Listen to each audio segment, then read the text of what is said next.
आवाज़ स्टूडियो से अभी जनपद शामली में हूँ। बात करेंगे, यहाँ कुछ बुजुर्ग बैठे हैं, ये एक्सरसाइज कर रहे थे, हम यहाँ रुके तो बात करेंगे इनसे भी, जानेंगे इनकी हाल और हाल चाल भी पूछेंगे और बात करेंगे कि इन्होंने किसे सपोर्ट किया और ये किसकी सरकार चाहते हैं, जानते हैं इनकी राय। बाबूजी, आपका नाम? मेरा नाम संतोष कुमार है जी। संतोष कुमार। हाँ जी, आप कहाँ से हो? मैं ये शामली विधानसभा सीट से हूँ जी। आप रहने वाले कहाँ के हो? दरगाहपुर के रहने वाले हैं जी। दरगाहपुर। हाँ जी, यहाँ कितना समय हो गया आपको? मुझे यहाँ पर यहीं से पैदा हुआ जी, मैं यहीं रहा हूँ और कहाँ से। शामली में ही। हाँ जी, तो आप क्या चाहते हैं, किसकी सरकार आनी चाहिए? हम तो जी भारतीय लोक दल की सरकार चाहते हैं, जानी चाहिए जी। भारतीय लोकदल हाँ जी, या राष्ट्रीय लोकदल? राष्ट्रीय लोक दल जी, RLD। वो भारतीय तो बीजेपी भी हाँ होगा। जी, नहीं, हम तो आपके दिलों में तो पहले ही भारतीय आ रही। हाँ जी, भारत तो है, सारा ही भारत है जी ये तो। तो भारतीय जनता क्यों नहीं कहा? नहीं, भारत हमने दी वोट तो नहीं दी, हम तो RLD को दी जी, RLD जयंत को दी जी, हम तो वोट नहीं। गठबंधन को। हाँ जी, हाँ तो क्या गठबंधन अपनी सीट निकाल पाएगा? हाँ जी, बिल्कुल निकाल पाएगा जी। क्या लगता है आपको, कैसे? तो जी हमारे इलाके में तो सब वोट मिली जी, उसी मिली जी। हाँ जी, माहौल तो वोट उनको दी जी, सबने हमारे इलाके में तो दी। नहीं, यहाँ तो बीजेपी भी है। तेजिंदर कहता है कि मैं ही हूँ। नहीं, देखो जी, हमारे यहाँ शामली जिले में 3 सीट है जी। शामली में मैं तो तेजिंदर निर्वाल है जी, हमारा थाना भवन सीट है जी। हमारे वहाँ से वो है जी उम्मीदवार। कौन उम्मीदवार है वहाँ से? उसका नाम है जी अशरफ अली जी। अशरफ अली। हाँ जी। क्या सीट निकाल पाएंगे? हाँ बिल्कुल जी, उसको पक्के में है। और राणा जी का क्या होगा? राणा जी तो पीछे चल जाएंगे। पीछे कहाँ? हार जाएंगे जी वह। तो राणा जी हाथ नहीं आ रहे अब? नहीं। निकल जाएंगे? हाँ जी, निकाल लेंगे? सीट नहीं सीट नहीं निकाल सकते जी, हार जाएंगे, पीछे चले जाएंगे, पीछे चले गए जी भाई। राणा जी कैसे निकाल लेंगे? वादे करें और हाँ निभाते हैं। हाँ, वादे करे निभाते हैं नहीं। तो ऐसा ही लगा है कि आप कह रहे हैं ना कि निकाल लेंगे। नहीं ऐसे निकाल सकते जी। हार जाएंगे? हाँ जी, बिल्कुल हार जाएंगे पक्का। और बाई चांस जो आगे सरकार, मुश्किल है जी। आपके फोटो खींच लेंगे लोग? कोई बात नहीं, खींच लो, हमको डर थोड़ा है जी कोई। नहीं, डर नहीं है, वीडियो पूरा भरा हाँ जी, देखेगा। वो देखना चाहिए जी, अच्छी बात है जी। फिर आपको बीजेपी पूछेगी भी, हाँ पूछ लो, हम जवाब देंगे जी।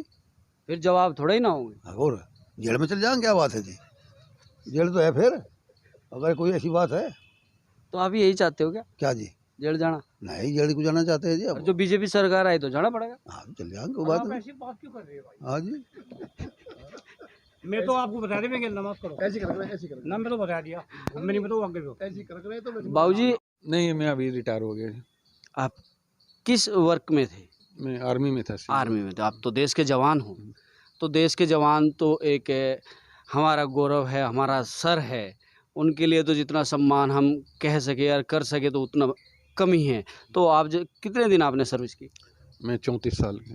आपने पूरा देश घूमे, आपने देखा, आपने उतार चढ़ाव भी झेले। आप क्या चाहते हैं, किसकी सरकार होनी चाहिए? नहीं, देखो, अब के पब्लिक चाहती है बदलाव। जी। बदलाव होगा, विपक्ष तगड़ा होगा तो तभी कुछ सुधार होगा। अभी एक तरफा जो आता है तो फिर अपनी मनमानी करनी शुरू कर देता है जी। अभी सैनिक के साथ साथ मैं किसान भी हूँ। पिछले साल क्या नाम 2017 में जब इलेक्शन हुआ था तो बीजेपी ने वादा किया था किसान को कि गन्ने का पेमेंट 14 दिन के बाद में होता रहेगा, जबकि हमारा इलाका तो गन्ने की बेल्ट है, गन्ने के ऊपर ही डिपेंड है सभी किसान। और उसके बाद भी कितने बार धरना हो लिया, कितने बार क्या हो गया, और यहाँ हमारा लोकल हमारा मंत्री, गन्ना मंत्री होते हुए भी आज तक उस गन्ने का पेमेंट का कोई सोल्यूशन नहीं हुआ। अभी बताया जा रहा है कि गन्ना मंत्री जी मिल शुगर मिल में जाते हैं, वहाँ डिस्कस करते हैं, बैठते हैं, खाते हैं, पीते हैं और अपने घर चले जाते हैं। खाते पीते नहीं, पॉकेट में भी लेके आते हैं। अगर वो खाते पीते तो कोई बात नहीं थी, अगर वो खाते पीते उनसे बात करते तो जो वादा किया था सरकार ने तो गन्ने का पेमेंट तो वो कहा है ना, खाते और पीते, मतलब दोनों आपने बता दिया। चलो, वो तो आप तो पूरी दुनिया में घूमते तो आपको अच्छी तरह, हमारे से भी अच्छी तरह पता है। तो अब की बार आप क्या चाहते हैं, यहाँ किस चीज़ का बदलाव हो सकता है? बदलाव तो होगा। देखो, अभी दोनों यंग जनरेशन के दोनों कैंडिडेट हैं और बदलाव होगा। जो उन्होंने वादे किए हैं पूरे, जैसे तो कि बीजेपी वाले, कांग्रेस वाले कहते हैं कि अखिलेश जी तो अपने बाप के नहीं हुए। नहीं, वो अलग बात है। देखो, वो उनका घर का मैटर है, वो क्या है उसमें क्या नहीं बोलता, किंतु जो पब्लिक के साथ में पब्लिक के टच है, पब्लिक से वो वार्तालाप कर रहे हैं और देखें बदलाव तो चीज़ें क्या करते हैं। पब्लिक ही ये कहती है कि जैसे कि अखिलेश जी है, उनके घर वाले बीजेपी में जाके मिल रहे हैं, तो बदलाव कहाँ से आ सकता है? देखो ये देख पॉलिटिक्स है जी। सभी घर में आप देखो एक घर में कोई इधर रहता है कोई उधर रहता है, ये तो इनके हथकंडे होते हैं। किंतु हमको तो काम चाहिए, कौन सरकार करती है, इसलिए बदलाव करके देखते हैं अब के क्या करते हैं। लगता है आपको? हाँ, तो उम्मीद तो पूरी है जी। दोनों यंग कैंडिडेट हैं। अच्छा, जैसे कि पब्लिक कह भी रही है कि जैसे कि चौधरी जयंत चौधरी जी है, उनकी पत्नी जो है वो अदर बिरादरी की है। नहीं ये तो देखो अदर बिरादरी की हो किसी का भी हो, इसमें कोई फ़र्क नहीं पड़ता, ठीक है ना, कि भाई वो वहाँ भी बिरादरी होगी वो बिरादरी होगी, नहीं, मैंने उससे कोई फ़र्क नहीं काफ़ी पड़ता। काफ़ी लोगों से बात की, तो लोग ही ये कहते हैं कि यार ये क्या। अजय नहीं अभी तो नया भारत है, सब कुछ में चल सबको पता है कि क्या है क्या नहीं, जहाँ जिसका संबंध बनता है अच्छे संबंध है तो। पहले शामली पे क्षेत्र का किसान मजदूर अपने दुख को प्रकट करने के लिए धरना प्रदर्शन करेगा, और जो हमारे हेड ऑफिस हमारा मुजफ्फरनगर है और सहारनपुर है, जब तक वहाँ के अधिकारी नहीं आने के हम लोग धरने पर लगातार जमे रहेंगे और इस काले कानून को हम वापस करा के रहेंगे। तो ये देश के हित में न होके, किसानों के हित में ना होके, सिर्फ औद्योगिक हित में है। देखिए, जिस किसान ने इस भूमि को करोड़ों वर्ष पहले खेती योग्य बनाया था, आज उनके वंशजों के पास वही आजीविका का साधन है, उसे ही लोग छीन रहे, वो भी बिना जानकारी के।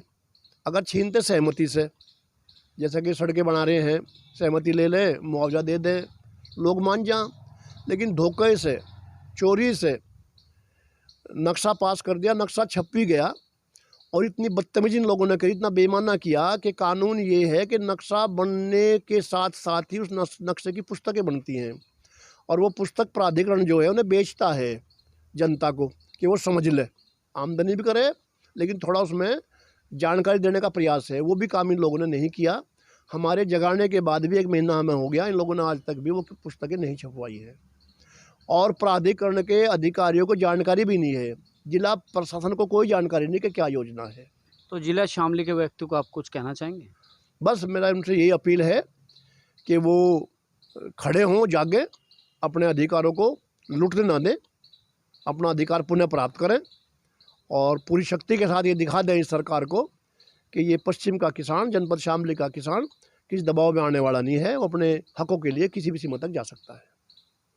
तो अभी आपने देखा, मैंने राजवीर सिंह मुंडेर जी से बात की। इनका कहने का मतलब ये है कि 2031 योजना कोई ऐसी आई है कि जो किसान हित में नहीं है। तो आप देखते रहिए और बने रहिए 24 आवर्स टुडे न्यूज़ से। मैं राजीव चौधरी है इनके बारे में कि नया प्रस्ताव क्या पास किया सरकार ने। बीजेपी सरकार ने एक गुपचुप प्रस्ताव पास किया, जानते हैं, यही बताएंगे कि कौन सा प्रस्ताव कैसे पास हुआ। राजवीर सिंह मुंडेर यही बता पाएंगे। सर, जैसे कि अभी बता रहे हैं आप कि कोई प्रस्ताव पास हुआ है, किसानों के हित में ना होके ये सरकार ने अलग प्रस्ताव बना है। क्या प्रस्ताव है?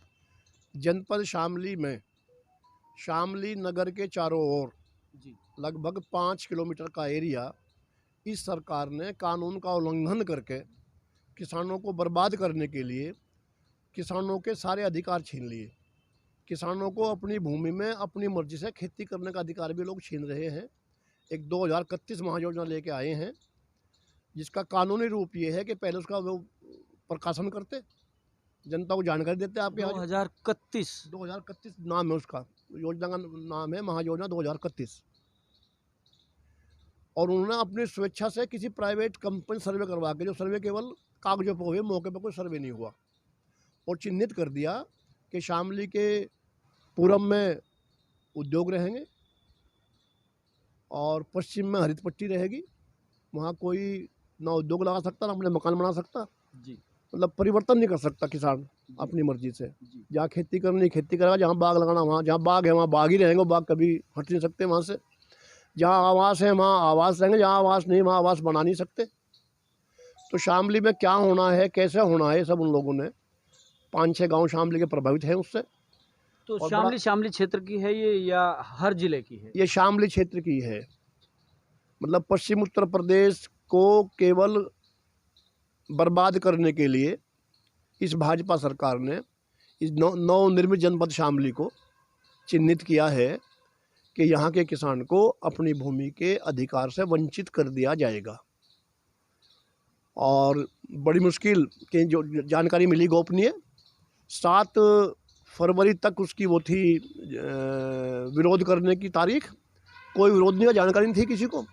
अब तारीख बढ़ाई है, 7 मार्च करी है, अब तक भी शामली के 99% लोगों को कोई जानकारी नहीं है कि तेरी भूमि का क्या हो रहा है।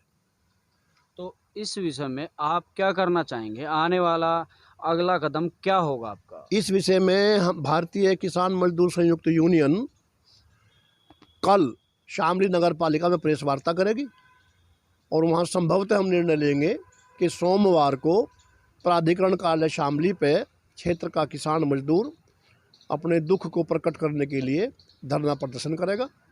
नो तो अभी कह लोगों मैं यहाँ भी गेरी पर यहाँ की मेरी पड़ी नहीं ना, मैं यहाँ रहता। पड़ी नहीं धारी?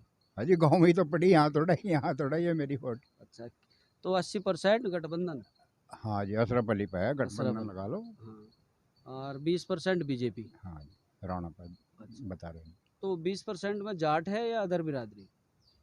अदर बिरादरी भी है, जाट तो बस नाम मात्र हुई है। नाम। और जाट तो बहुत थोड़ी है। हाँ जी, तो वे नहीं चले गए जी, 80 तो उधर चले गए। नहीं, जाट तो 800 बहुत तो थोड़ी। वोट सारी पड़ी थी मेरे गाँव में। अच्छा, 800 वोट। हाँ, वोट बैलेंस कितना है? 1300 का है जी, 1350 का। 800 पड़ी, 800 पड़ी जी 500 नहीं पड़ी ना। तो क्या लग रहा है आपकी बार? एक की बार हम तनु कह रहे मारा सरप ले जितना का बेचारा वो 2-3 नंबर हो लिए, हार जी तो हार तो थे। अरे कभी हार गया जो?